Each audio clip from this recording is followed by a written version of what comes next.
Hello friends, সবাইকে good morning. তো আজকে আমি ব্লগটা অনেকটা দেরিতেই শুরু করেছি, কারণ কি বলো তো, একটু কাজের চাপও ছিল সকাল থেকে। তো সকালবেলায় মোটামুটি রান্নাবান্না সব করে ফেলেছি, আর ছেলেকে স্কুলে দিয়ে চলে এসেছি। তারপরে আমি ব্লগটা শুরু করেছি, কারণ মানে বুঝতে পারছো, আর হাতে সময় খুব কম। তো 15 তারিখ আমরা বেরোবো, সেই কারণে ভাবলাম যে সকাল থেকে যদি ফোনটা নিয়ে একটু নাড়াঘাটা করি, সেই কারণে একটু অসুবিধা হবে। তো আমি সেই জন্য তাড়াতাড়ি করে রান্নাবান্নাগুলো কমপ্লিট করে ফেললাম, আর তারপরেতে ছেলেকে স্কুলে দিয়ে চলে এসেছি। তারপরে আমি ব্লগটা শুরু করছি। হ্যাঁ, বলবে বাড়ির কাজ কিছু তেমন একটা হয়নি, এই যে গুছাগুছি হচ্ছে। তো আগে সবার আগে বলি যে মানে কি বলবো, অ্যাডভান্স অগ্রিম সবাইকে শুভ নববর্ষের অনেক অনেক শুভেচ্ছা। তোমরা সকলে ভালো থাকো, এইটাই আমি চাই। আর হ্যাঁ, তার সাথে আমিও বা আমার ফ্যামিলি বা আমাদের যে নতুন পরিবার হয়েছে, সেটাও সবাই সবাই সবাই যেন খুব ভালো থাকে, এটাই চাই। তো চলো, নতুন বছরে সবার সাথে কি বলবো, আমাদের তো ফোনের মাধ্যমেই সবার সাথে দেখা বা কথা, এইটুকুই যা হয়। তো এটাই বড় কথা। আর হচ্ছে কি, যে যেখান থেকে আমার বন্ধুরা, দিদিরা, ভাইরা, যে যেখান থেকে এই ব্লগটা দেখছো, তাদেরকে আমার অনেক ধন্যবাদ। কারণ তোমরা আমার পাশে আছো বলেই আমি যতটা এগাতে পেরেছি, সেইটুকুই আমার কাছে অনেক। যে আমি বেশি দিন ইউটিউবে আসিনি, কিন্তু ইউটিউবে এসে যতটুকু এগাতে পেরেছি সেটা তোমাদের জন্যই পেরেছি। আর তার জন্য অনেক অনেক তোমাদেরকে ধন্যবাদ। সত্যি কথা বলতে, তোমরা না পাশে থাকলে সত্যি কথা আমি যেটুকু এগিয়েছি সেটুকু এগাতে পারতাম না, এটাই হচ্ছে কথা। তো তোমরা যে যেখান থেকে ব্লগটা দেখছো, অবশ্যই দেখো, ভালো লাগবে, আশা করি তোমাদের ভালো লাগবে।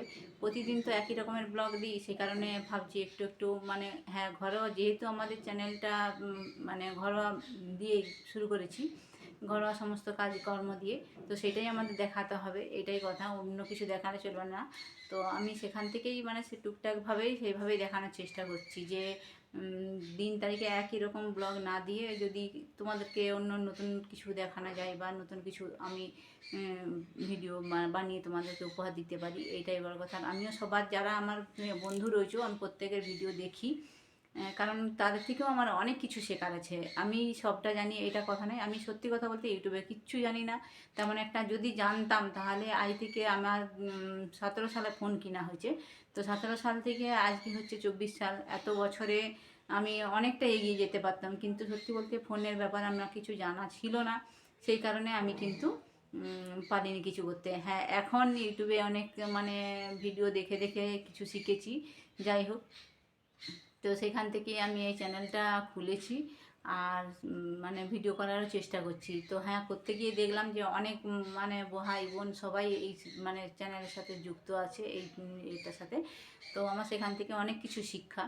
যাই হোক, খুব ভালো লাগছে এখন। সত্যি কথা বলতে, সারাদিনে যদি তোমাদের সাথে একটু না কথা বলি, খুব ভালো লাগে না, খুব মিস করি তোমাদের, এটাই কথা। তো চলো, আজকে কি বলো তো, আমি যে বললাম যে বেড়াতে যাওয়ার কথা হচ্ছে, তো বেড়াতে যাওয়া হচ্ছে, যে আমি ট্রলিটা বাগিয়েছি কিছুটা, করেছি। আর সব যে দেখো, ট্রলিটা বাগানো হয়েছে, তারপরে ভাবলাম মাথাটায় কালার করতে হবে, কারণ ঘরে যেমন থাকি থাকি সেটা ঠিক আছে, কিন্তু বাইরে যেতে হলে এই পাকা চুল নিয়ে যাওয়াটা, দেখো মাথা ভালো লাগে না, সেই কারণে চুলটা একটু কালার করব, সেটাই চিন্তা করছি, সেই কারণে কাজগুলো অনেক সেরে রেখেছি। আর আমি যতই নিজের বাড়িতে কাজ করি, দেখছি আইব্রোটাও একদম বাজে হয়ে গেছে, তো আইব্রোটাও আমাকে করতে যেতে হবে, সেটাও একটা ব্যাপার।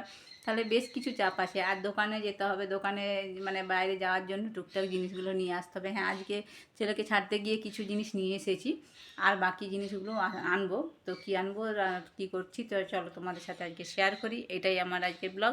আশা করি তোমাদেরকে ভালো লাগবে, তোমরা না স্কিপ না করে প্রত্যেকে দেখতে থাকো, তোমাদের জন্য নিশ্চয়ই কিছু ভালো থাকবে, আমি আশা করি, ভালো দেওয়ার চেষ্টা করবো, এটাই আমার কথা। চলো দেখো, এই যে ট্রলিটাই জামা কাপড়গুলো গুছিয়ে নিয়েছি, দেখো কিছুটা জামা কাপড় গুছিয়েছি। আর ভাবলাম আজকে বিছানার চাদরটাও পরেও তুলে নেব, কারণ বিছানার চাদরটা নোংরা হয়েছে।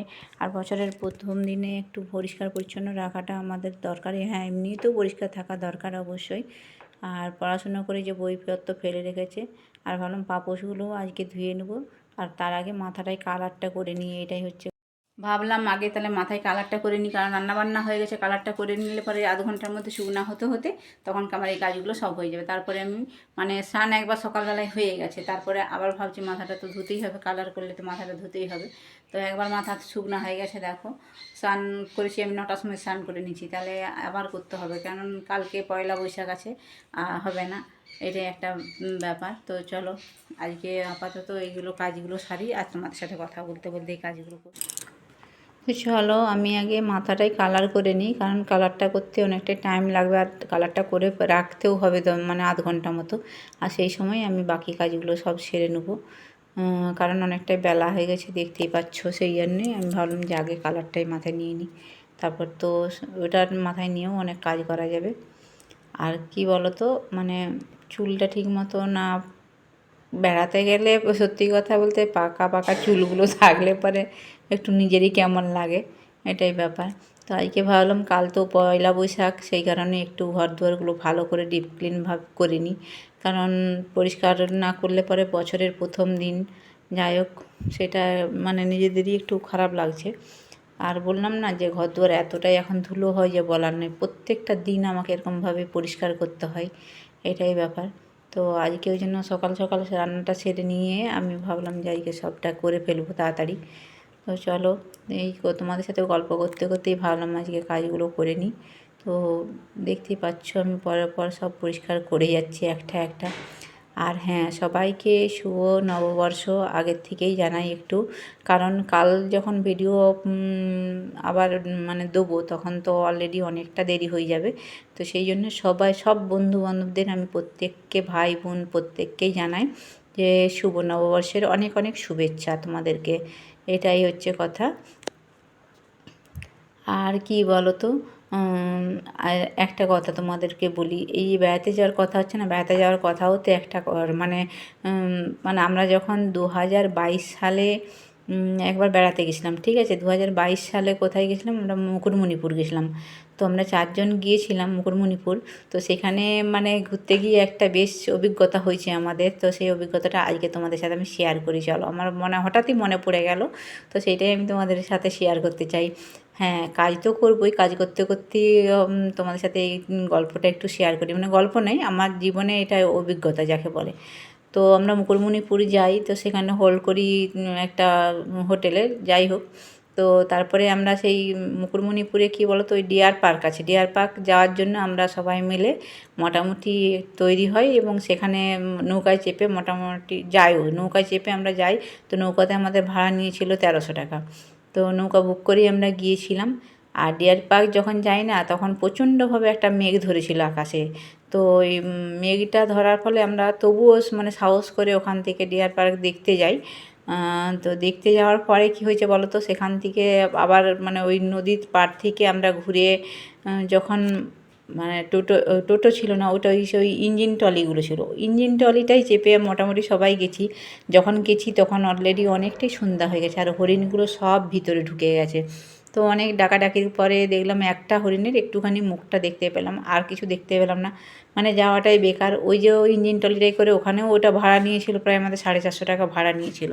তো বুঝতে পারছো কতটা খরচা করে গেছি, তারপরে ওই হরিণ ঠিক মতো আমরা দেখতে পেলাম না।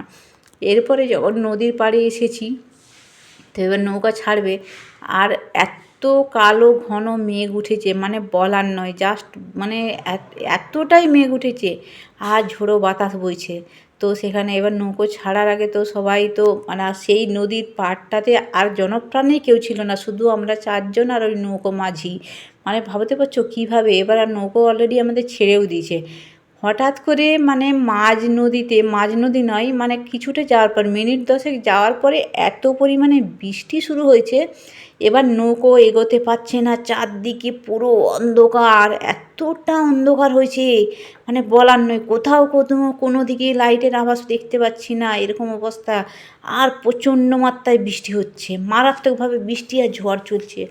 তো মানে কী করবো সেই মানে কি বলবো, ওই সময় যে আমরা বাড়ি ফিরতে পারবো বা আমরা আদৌ বেঁচে থাকবো কি না, এটা নিয়ে সত্যি একটা টেনশন ছিল, কারণ মানে পরিস্থিতি এতটাই খারাপ হয়ে গেছিলো, আমাদের বাড়ি ফিরার কোনো, ছেলেটা তখন ছোট ছিল, আজ থেকে ধরো আজকে 24 সাল, আমরা 22 সালে গেছিলাম, তাহলে আরও একটু ছোট ছিল। যাই হোক, তো ও তো আমাকে জড়িয়ে ধরে আছে, তার উপরে পুরো ভিজে সপসপা হয়ে গেছি সবাই, মানে এতটাই ঝিট দিচ্ছে। তো সবাই আমরা প্রত্যেকেই ভিজে একদম মানে সে কাক ভিজার মতো হয়ে গেছি। আর ভিজে গেছি সেটা থেকেও বড় কথা, নদীর মধ্যে যে ঠান্ডা বাতাস আসছে সেইটা, তার সাথে মেঘ ডাকছে, লাইটিং হচ্ছে, মানে মারাত্মকভাবে একটা অভিজ্ঞতা ওইখানে, যে বেড়াতে গিয়েও মানুষ কীভাবে বিপদে পড়তে পারে, যখন তোমার বিপদ আসবে কোন দিক থেকে আসবে এটা কিন্তু বলা খুবই কঠিন। এটাই ব্যাপার। আমি সেদিন মানে এই অভিজ্ঞতাটা আমার লাইফে প্রথম হয়েছে। অনেক জায়গায় বেড়াতে গিয়েছি, কিন্তু এই অভিজ্ঞতাটা সত্যি বলছি আমার লাইফে আমি ভুলবো না কোনো দিন। মানে মারাত্মকভাবে একটা অভিজ্ঞতা আমি পেয়েছি সেদিনে। যাই হোক, তো সেখান থেকে যখন বৃষ্টি থামলো, প্রায় 1 ঘন্টা নদীর মধ্যে আমরা আটকে ছিলাম। 1 ঘন্টা বাদে যখন বৃষ্টি থামলো তখন মাঝি বলল এবার আমরা এগোতে পারি। আমরা তো ভাবলাম যে এই অন্ধকারের মধ্যে মাঝি কোন দিকে নিয়ে যাবে কিচ্ছু বুঝতে পারি না। তো সত্যি কথা, ওদের যে মানে নদীতে যাতায়াত করে করে এমন একটা অভিজ্ঞতা চলে এসছে, কোন দিকে যাবে রাস্তাটা সেটা কিন্তু ওরা সঠিকভাবে ঠিক জানে।